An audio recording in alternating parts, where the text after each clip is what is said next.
എൻ്റെ സ്വപ്ന ചിത്രങ്ങൾ എന്ന ചാനലിലേക്ക് സ്വാഗതം. ഇന്ന് ഞാൻ അവതരിപ്പിക്കുന്ന സിനിമ ഉറാദി എന്ന ആഫ്രിക്കൻ സിനിമയാണ്. ആഫ്രിക്കയിലെ കെനിയ രാജ്യത്ത് നിന്നും വരുന്ന ഈ സിനിമ സ്വാഹിലി എന്ന ഭാഷയാണ് സംസാരിക്കുന്നത്. ഉറാഡി എന്ന് പറഞ്ഞാൽ ചോളപ്പൊടി കൊണ്ട് ഉണ്ടാക്കുന്ന ഒരു പലഹാരമാണ്. ആഫ്രിക്കക്കാർ സ്വാദോടെ കഴിക്കുന്ന പലഹാരം. സിനിമയിലേക്ക് പോകും മുമ്പ് ഒന്ന് പറയാനുണ്ട്. സിനിമ ഇഷ്ടപ്പെട്ടാൽ ഒരു ലൈക്കും അഭിപ്രായവും നൽകണം. നിങ്ങൾ ഈ ചാനൽ സബ്സ്ക്രൈബ് ചെയ്തിട്ടില്ലെങ്കിൽ അത് ചെയ്യണം. നിങ്ങളുടെ കൂട്ടുകാർക്കായി ഇതിൻ്റെ ലിങ്ക് ഷെയർ ചെയ്യണം. ഇനി സിനിമയിലേക്ക് പോകാം. കെനിയയിലെ ഒരു ഗ്രാമത്തിൽ കോമു എന്ന് വിളിക്കുന്ന ഒരു പയ്യൻ താമസിച്ചിരുന്നു. അവന് ഒരു അനിയത്തിയും ഒരു ചേച്ചിയും പിന്നെ അമ്മ, കുടിക്കുടിയൻ ആയ അച്ഛൻ, പിന്നെ ഒരു കാമുകിയും ഉണ്ടായിരുന്നു. കോമു ആണെങ്കിലോ യൂണിവേഴ്സിറ്റി അഡ്മിഷൻ നോക്കിയിരിക്കുകയാണ്. അവസാനം അവന് അഡ്മിഷൻ കിട്ടുന്നു. കോമു പഠിച്ച സ്കൂളിലെ പ്രിൻസിപ്പൽ അഡ്മിഷൻ ലെറ്റർ ഒരു സ്ത്രീയുടെ കയ്യിൽ കൊടുത്തുവിടുന്നു. അവളും കൂട്ടുകാരിയും കൂടി അത് കോമുവിനെ ഏൽപ്പിക്കുന്നു. അവന് വലിയ സന്തോഷമായി. അവൻ്റെ അമ്മയ്ക്കും അച്ഛനും സന്തോഷം. അച്ഛൻ ആരെങ്കിലും ഒരു 5 രൂപ തരുമോ എന്ന് ചോദിക്കുന്നു. അത് വെള്ളമടിക്കാൻ ആയതുകൊണ്ട് അമ്മ അച്ഛനെ ഓടിക്കുകയും ചെയ്തു. അമ്മ കോമുവിന് വേണ്ടി ഒരു പാട്ടും നൃത്തവും ഇൻസ്റ്റൻ്റായി ഉണ്ടാക്കുന്നു. എല്ലാവരും കൂടി അത് കളിക്കുന്നു. കോമു യൂണിവേഴ്സിറ്റിയിലേക്ക് യാത്രയാവുന്നു. അമ്മയോടും അച്ഛനോടും യാത്ര പറയുന്നു. വഴിയിൽ അവൻ്റെ കാമുകി കാത്തു നിൽപ്പുണ്ട്. അവർ വളരെ ഡീപ്പായിട്ടുള്ള ഒരു കെട്ടിപ്പിടുത്തം നടത്തുന്നു. അവൻ ബസ് കയറി നൈറോബിയിലേക്ക് ഇറങ്ങുന്നു. അവിടെയാണ് അവൻ്റെ യൂണിവേഴ്സിറ്റി. സ്ട്രക്ചറൽ എഞ്ചിനീയറിങ്ങിൻ്റെ ക്യൂവിൽ അവൻ സ്ഥലം പിടിക്കുന്നു. തൊട്ടു താഴെ നിൽക്കുന്ന ജെഫിനെ അവൻ പരിചയപ്പെടുന്നു. സ്കൂൾ ഹോസ്റ്റലിലാണ് താമസം എന്നറിഞ്ഞ് ജെഫ് കോമുവിനെ നിരുത്സാഹപ്പെടുത്തുന്നു. എന്നിട്ട് തൻ്റെ കൂടെ താമസിക്കാൻ പറയുന്നു. ഒരു വലിയ അപ്പാർട്ട്മെൻറ്റിൽ ഫ്ലാറ്റ്. ജെഫും സുഹൃത്ത് ജമോയും ആണ് താമസം. 3-ൽ ഒരാളായി കോമുവും കൂടുന്നു. യൂണിവേഴ്സിറ്റിയിൽ ക്ലാസ് തുടങ്ങി. കോമുവും ക്ലാസ്സിലെ ഒരു പെൺകുട്ടിയുമായ കാരനുമായി ചെറിയൊരു ബന്ധം. പണക്കാരുടെ ഫ്ലാറ്റ്, പണക്കാരോടൊപ്പം ഉള്ള താമസം. എങ്കിലും കോമു രാവിലത്തെ ഫുഡ് വീട്ടിൽ ഉണ്ടാക്കും. നല്ല ചോളപ്പൊടി കൊണ്ട് ഉണ്ടാക്കിയ ഉറാദി കഴിച്ചാണ് അവൻ ക്ലാസ്സിൽ പോവുക. ഒരു ദിവസം ക്ലാസ് കഴിഞ്ഞ് കൂട്ടുകാരുമായി ചൊല്ലിക്കൊണ്ടിരിക്കുമ്പോൾ കാരനും കൂട്ടുകാരികളും അതിലെ വരുന്നു. കൂട്ടുകാർ കോമുവിനെ പരിചയപ്പെടുത്തുന്നു. കോമു അവളുടെ പ്രീതി കിട്ടാൻ വേണ്ടി ഇന്ന് വൈകിട്ട് ഡിന്നറിന് വരുന്നോ എന്ന് ചോദിക്കുന്നു. എവിടെ, എത്ര മണി എന്നാണ് അവൾ ചോദിക്കുന്നത്. നിൻ്റെ സ്ഥലം, നിൻ്റെ സമയം എന്ന് മറുപടി. 7 മണി. നൈറോബിയിലെ ഏറ്റവും വലിയ ഹോട്ടലിൻ്റെ പേരും അവൾ പറയുന്നു. അതിനെക്കുറിച്ച് വലിയ ധാരണയില്ലാത്ത കോമു ഇത് സമ്മതിക്കുകയും ചെയ്യുന്നു. കാരനെ അത്താഴത്തിന് വിളിച്ചു എന്ന് പറയുമ്പോൾ കൂട്ടുകാർ വഴക്ക് പറയുന്നു. നിൻ്റെ കയ്യിൽ കാശുണ്ടോ എന്ന് ചോദിച്ചു. ഒരാൾ 2000 രൂപ കൊടുത്തു കടമായിട്ട്. 2 പേരും കൂടി കോമുവിന് നല്ല ഷർട്ട്, പാൻറ്, ഷൂ, വാച്ച് ഒക്കെ കടം കൊടുക്കുന്നു. പാവം കോമു. അവർ അവനെ ഉപദേശിക്കുന്നു. വിരുന്നിൻ്റെ കീ നിൻ്റെ കയ്യിൽ ആയിരിക്കണം എന്ന്. ഒരു ടാക്സിയിൽ കാരൻ എത്തി അവനെ കയറ്റുന്നു. ഏറ്റവും മുന്തിയ ഹോട്ടലിൽ ആണ് അവർ കയറുന്നത്. 2 പേരും ഓരോ വൈൻ പറയുന്നു. മെനു നോക്കിയപ്പോഴാണ് കോമുവിന് അക്കിടി മനസ്സിലാകുന്നത്.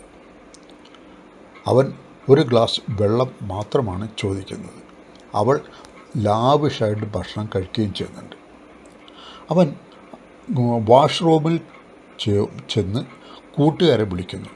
3000 രൂപ കൂടി കടമായി ചോദിച്ചുകൊണ്ട്. പക്ഷെ അവന്മാർ കൈ ഒഴിക്കുന്നു. വെയിറ്റർ ബില്ലുമായി വരുന്നു. കോമുവിൻ്റെ കയ്യിൽ പൈസയില്ല. അവളുടെ കയ്യിലും പൈസയില്ല. അവൾ ഒരു ഫ്രണ്ടിനെ ഫോണിൽ വിളിച്ച് പൈസയുമായി ഹോട്ടലിൽ വരാൻ പറയുന്നു. അയാൾ വന്ന് പൈസ കൊടുത്ത് അവരെയും കൊണ്ട് പോകുന്നു. കോമുവിൻ്റെ ഫ്ലാറ്റ് എത്തിയപ്പോൾ അവർ അവനോട് ഇറങ്ങാൻ പറയുന്നു. കാരനോട് ചോദിച്ചപ്പോഴാണ് അവൾ പറയുന്നത്, ഞാൻ ഇന്ന് വീട്ടിൽ പോകുന്നില്ല, ഇവൻ്റെ കൂടെയാണ് കൂടുന്നത് എന്നാണ്. അപ്പോഴാണ് ഇവൻ എന്തിനാണ് പൈസയും കൊണ്ട് വന്നത് എന്നുള്ള കാര്യം കോമുവിന് മനസ്സിലാവുന്നത്. ഇന്നലെ തൻ്റെ കൂടെ ഭക്ഷണം കഴിക്കാൻ എത്തിയവൾ ഇന്ന് വേറൊരുത്തൻ്റെ തോളിൽ കയറി ഇരിക്കുന്നത് കണ്ട് കോമു ഞെട്ടിപ്പോയി. സുഹൃത്ത് ജമോ ആണ് പറയുന്നത്, പണം ഇല്ലാത്തവൻ ഒന്നുമല്ല എന്ന്. നിങ്ങളൊക്കെ പണക്കാർ എന്ന് കോമു പറയുമ്പോൾ ജമോ തിരുത്തുന്നു, എൻ്റെ വീട്ടിൽ വളരെ കഷ്ടമാണ്, എൻ്റെ എല്ലാ ചെലവും ഞാൻ തന്നെയാണ് നോക്കുന്നത്.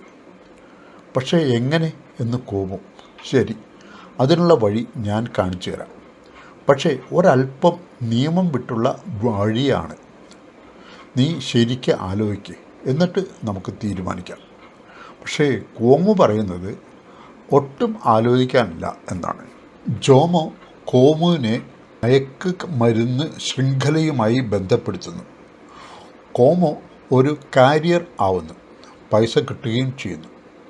ഒരു ദിവസം ലോഡ് കൊടുത്തു കഴിഞ്ഞ് വരുമ്പോൾ കോമുവിനെ പോലീസ് പിടിക്കുന്നു.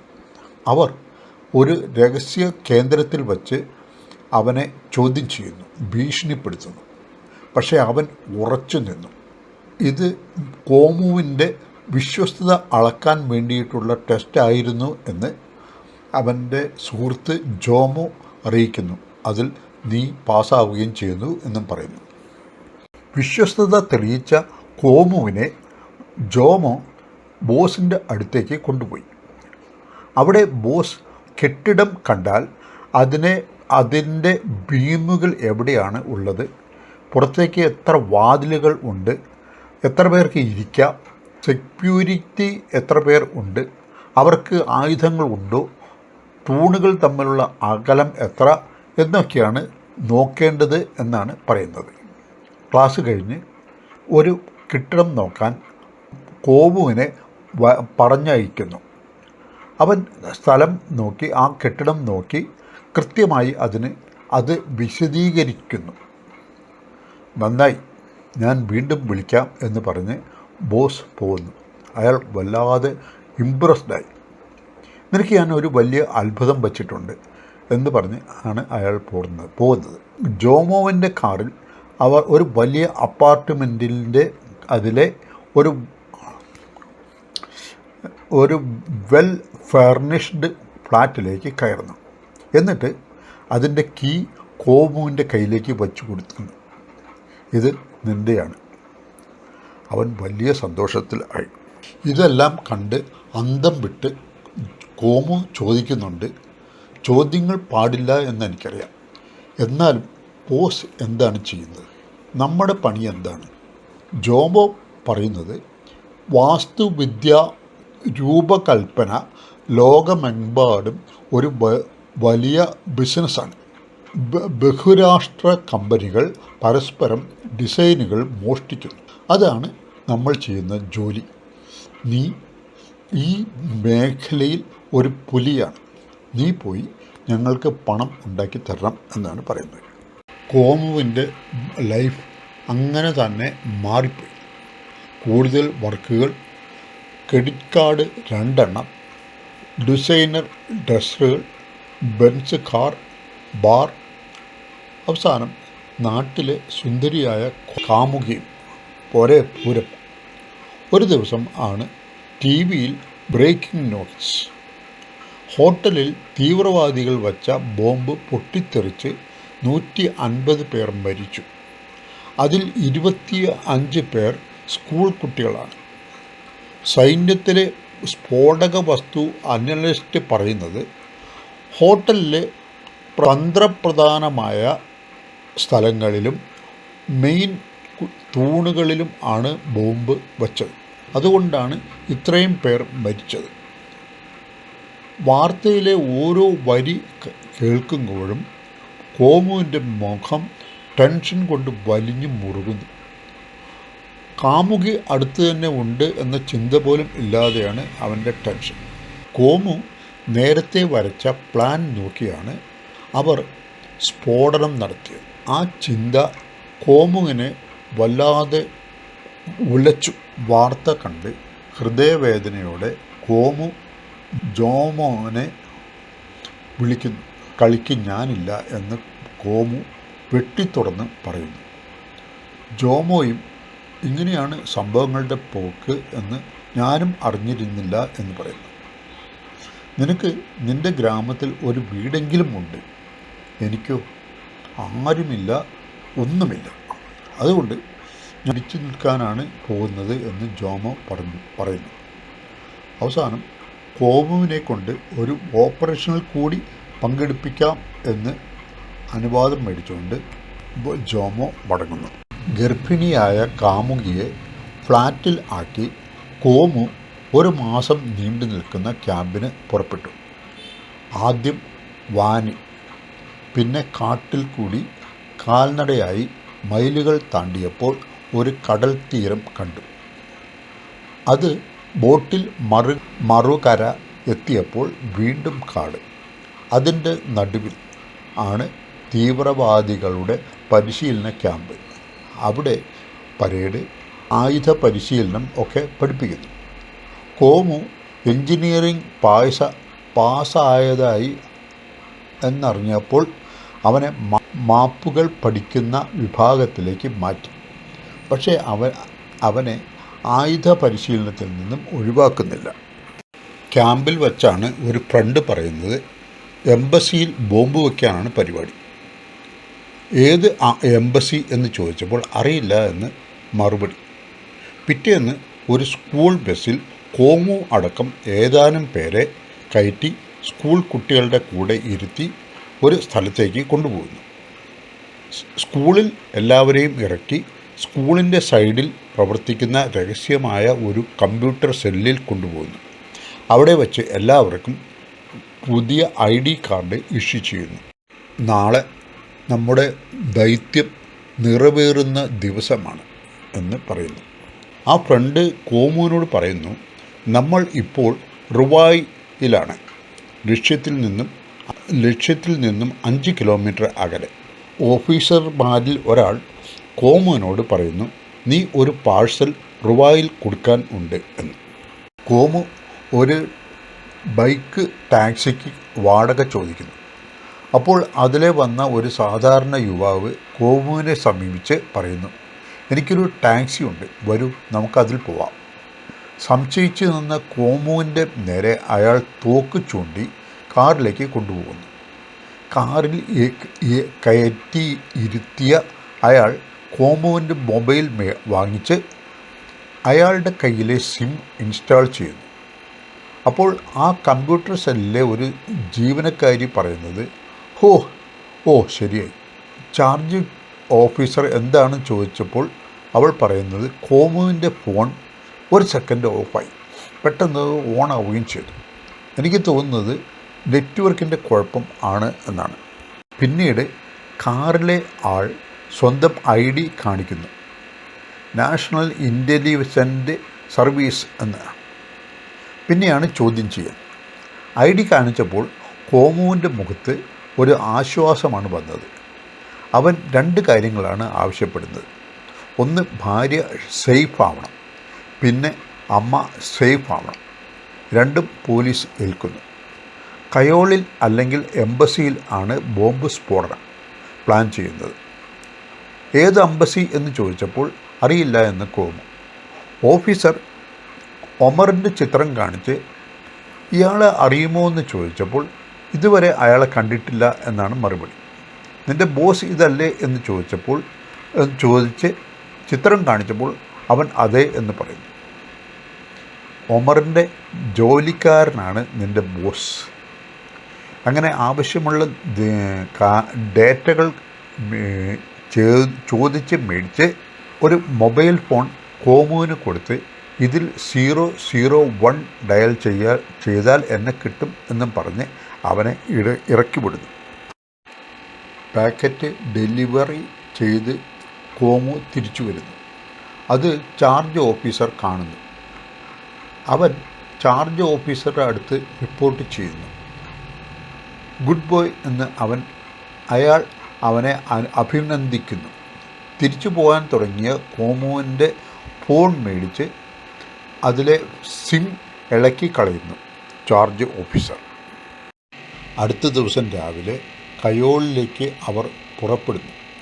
കോമുവും സുഹൃത്തും ഒന്നിച്ചാണ്. എല്ലാവരും വണ്ടിയിൽ കയറാൻ ഓർഡർ വരുന്നു.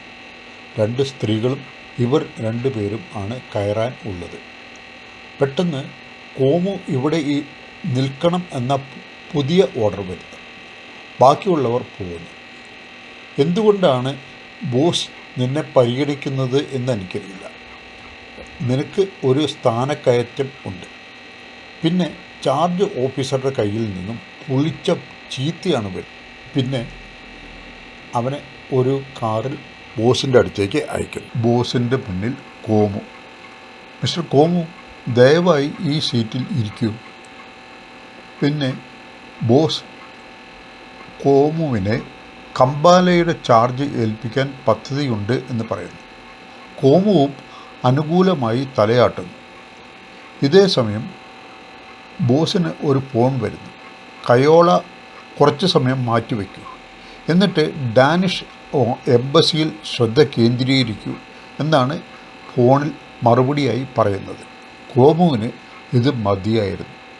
അവൻ വാഷ്റൂമിൽ എന്ന മട്ടിൽ രഹസ്യമായ ഫോണിൽ ഇൻ്റലിജൻസ് ഓഫീസർക്ക് ഫോൺ ചെയ്യുന്നു. Intelligence officer Danish embassy scan ചെയ്യുന്നു. ഒന്നുമില്ല. അവരുടെ വീട് സ്കാൻ ചെയ്യുന്നു. അന്ന് രാത്രി യൂറോപ്യൻ യൂണിയൻ്റെ ഒരു ഒഫീഷ്യൽ മീറ്റിംഗ് ഉണ്ട്. അതിൽ American deputy secretary of States പങ്കെടുക്കുന്നു. കാര്യങ്ങൾ സെറ്റ്. അവിടെയാണ് ബോംബ് സ്ഫോടനം നടക്കാൻ പോകുന്നത്.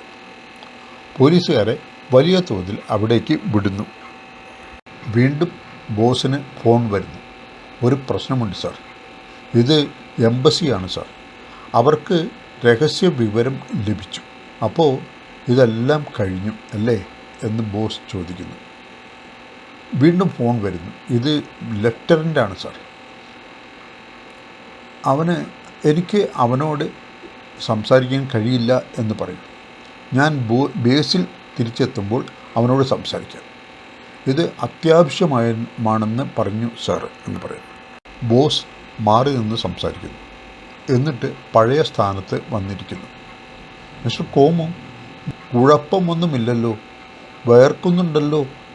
ഇത് സാധാരണ ശബ്ദത്തിൽ പറഞ്ഞെങ്കിലും അടുത്തതായി വലിയ ഗൗരവത്തിൽ കോമുവിനോട് പറയുന്നത്, തെണ്ടി, ഞാൻ നിന്നെ വിശ്വസിച്ചു. അവരുടെ പട്ടാളക്കാരോട് പറയുന്നത്, അവനെ ഇവിടെ നിന്നും പുറത്താക്കൂ, അവനെ കൊല്ലൂ, സാവധാനം കൊന്നാൽ മതി എന്നുകൂടി അയാൾ പറയുന്നു. 3 കാര്യങ്ങളാണ് പിന്നെ സംഭവിക്കുന്നത്. 1, കോമുവിനെ ബോസിൻ്റെ ഗുണ്ടകൾ അടിച്ച് പദം വരുത്തുന്നു. 2, ആഗോള ഭീകരൻ ഉമർ ബോസിൻ്റെ വീട്ടിലേക്ക് വരുന്നു. 3, പോലീസ് അവിടം റെയ്ഡ് ചെയ്ത് എല്ലാവരെയും അറസ്റ്റ് ചെയ്യുന്നു. കോമുവിനെ രക്ഷിക്കുന്നു. കോമുവും ഭാര്യയും TV-യിൽ വാർത്ത കണ്ടിരിക്കുമ്പോൾ സിനിമ ഇവിടെ അവസാനിക്കുന്നു.